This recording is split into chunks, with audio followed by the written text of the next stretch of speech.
వనపర్తి జిల్లా బుద్ధారం సాంఘిక సంక్షేమ గురుకుల పాఠశాలలో ఎలుకలు కొరికి 7 విద్యార్థినులు అస్వస్థతకు గురయ్యారు. ఆదివారం అర్ధరాత్రి ఘటన జరిగితే సోమవారం మధ్యాహ్నం విద్యార్థినులను గోపాలపేట ప్రభుత్వ ఆసుపత్రికి తరలించారు. ఎలుకలు కొరికిన విషయం బయటకు పొక్కకుండా విద్యార్థినులను గురుకుల ప్రిన్సిపల్ నర్సు వెంట పంపించారు. విద్యార్థినులకు టీటీ ఇంజెక్షన్లు ఇప్పించినట్లు తెలుస్తోంది. అస్వస్థతకు గురైన విద్యార్థినులంతా 10వ తరగతి విద్యార్థినులు కావడం విశేషం. అస్వస్థతకు గురైన విద్యార్థినుల్లో శశిరేఖ, భవానీ, జ్యోత్స్న, కీర్తన, స్నేహ, ప్రసన్న, సౌమ్య ఉన్నారు.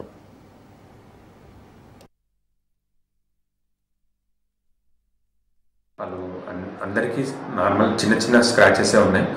ఒక అమ్మాయికి మాత్రం కొద్దిగా ఒక 1 centimetre size 1x1 centimetre size scratch ఉన్నది. తనకు యాంటీబయాటిక్ టాబ్లెట్ కూడా రాయడం జరిగింది.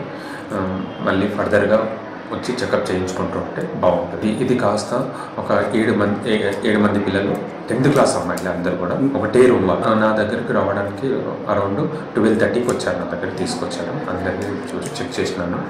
ఒకరికి వేలు, ఒకరికి కాలుకు, అందరూ గురుకుల పాఠశాల ఒకటే డిఫరెంట్ సెక్షన్స్ బట్ ఒకటే క్లాస్. నాకైతే ఇంతవరకు అయితే మంచి ఆరోగ్య కోఆర్డినేటర్ ఉంటారు, నర్సింగ్ ఉంటారు.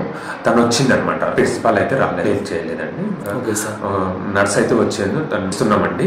అందరికి కూడా ఇచ్చేసినాము. చెప్పినరికి కూడా మనకు ఈరోజు 0 డోస్ వేసినాం. మళ్ళీ 3rd డే మళ్ళీ రావాల్సి వస్తుంది. మళ్ళీ 7th డే 3 ఇంజెక్షన్స్ ఇవ్వాల్సి వస్తుంది.